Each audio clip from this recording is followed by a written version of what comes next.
हमारे पास जो पेशेंट सबसे ज़्यादा कॉमनली आ रहे होते हैं उनकी ये कंप्लेंट होती है कि हमारे मसूड़ों से खून निकलता है। अब ये मसूड़ों से खून निकलना जो है इसकी अगर हम देखें तो बहुत सारी वजूहात हो सकती हैं। ये जो होता है कोई तिब्बी मसले या कोई सिस्टेमिक बीमारियों की वजह से भी हो सकता है, और ये कोई लोकल या जिस तरह कह दें कि मुंह के अंदरूनी मसाइल की वजह से भी हो सकता है। तो सिस्टेमिक में इस तरह आता है कि फॉर एग्ज़ाम्पल अगर आप कोई दवाइयाँ ले रहे हैं, जिस तरह अक्सर लोग लॉपरेन डिस्प्रिन ले रहे होते हैं, इसी तरह किसी को अगर कोई वारफेरिन पे हो जो कि बेसिकली खून के हलियों को बेसिकली पतला कर देते हैं और आप बेसिकली ब्लीड करने के चांसेस होते हैं। ऑन द अदर हैंड दूसरी साइड पे जो हमारे पास सबसे कॉमन है वो हमारे पास है ये मुंह के अंदरूनी या लोकल मसलों का होना।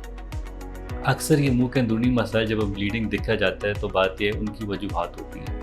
एक वजह से सबसे ज़्यादा कॉमन है वो ये है कि ब्रश या मसवाक ना करना या दांतों को बेसिकली साफ़ ना करना, और सफाई के साथ साथ या सही तरीके पे साफ़ ना करना या सही औकात पर साफ़ ना करना। अक्सर मरीज़ जो होते हैं वो सफाई करते हैं, हमारे पास जो आते हैं वो सफाई कर रहे होते हैं, बट उनके ना औकात उनके ठीक नहीं होते तो उनको सही तरीका नहीं पता होता। इसी तरह कभी कभार किसी जगह पे अगर आप लोगों ने दांतों की फिलिंग ना कराई हो या आप लोगों ने रूट कनाल ना करे हो, दांत खाली पड़े हो, वो भी आपके मसूड़ों को इरिटेट करके आपके मसूड़ों से खून निकल सकता है। इस मसूड़ों से खून निकलने को हम अपनी ज़ुबान में जिंजिवाइटिस कहते हैं। और ये जिंजिवाइटिस जो होता है इसमें एक चीज़ याद रखनी होती है कि ये इसकी मिसाल इस तरह होती है जिस तरह आपका दांत होता है, और आपके दांत के साथ जब गंद जमा होता है तो वो आपके मसूड़ों को इरिटेट करता है। इरिटेट करने के साथ साथ वो गंद नीचे फैल के जिस तरह एक दीमक हड्डी उखा जाती है, इस तरह वो आपकी हड्डी को भी इफ़ेक्ट कर सकता है। और वो वाली बात है कि वो आपकी हड्डी में फैल के आपके दांत आहिस्ता आहिस्ता हिल के कल को गिर भी सकते हैं।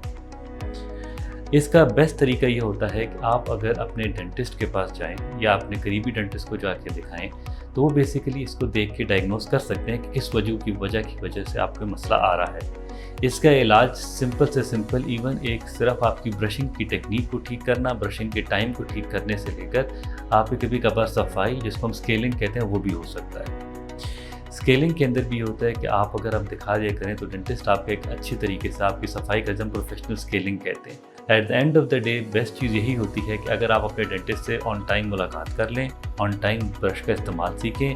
ब्रश हमेशा कोशिश किया करें कि ब्रश आपका नरम हो। मार्केट में अक्सर ये मीडियम और हार्ड ब्रशेस मिलते हैं। ये याद रखना चाहिए कि आपके जो मीडियम और हार्ड ब्रशेज़ हैं दांतों के लिए नहीं बने हुए। इसी तरह आप अगर माउथ वॉश यूज़ कर रहे हैं, कोई फ्लोराइड वाला माउथ वॉश, कोई भी दिन के दरमियान वाले टाइम के ऊपर, ठीक है, आप दांतों को दरमियान में सफाई का भी ख्याल रखें, क्योंकि याद रखिए कि ब्रश आपका जो है वो आपके दांतों के दरमियान में नहीं पहुंच सकता। उसके लिए आपको कोई और चीज़ लाजमी चाहिए होती है कि दांतों के दरमियान में साफ़ करने के लिए। उसके लिए फ्लॉस या आपके पास दांतों के दरमियान के ब्रशेज़ अवेलेबल है मार्केट में, वो भी आप यूज़ कर सकते हैं। हम आपके दांत के दरमियान में ब्रश मारने साइज़ भी आपको हम हेल्प कर सकते हैं।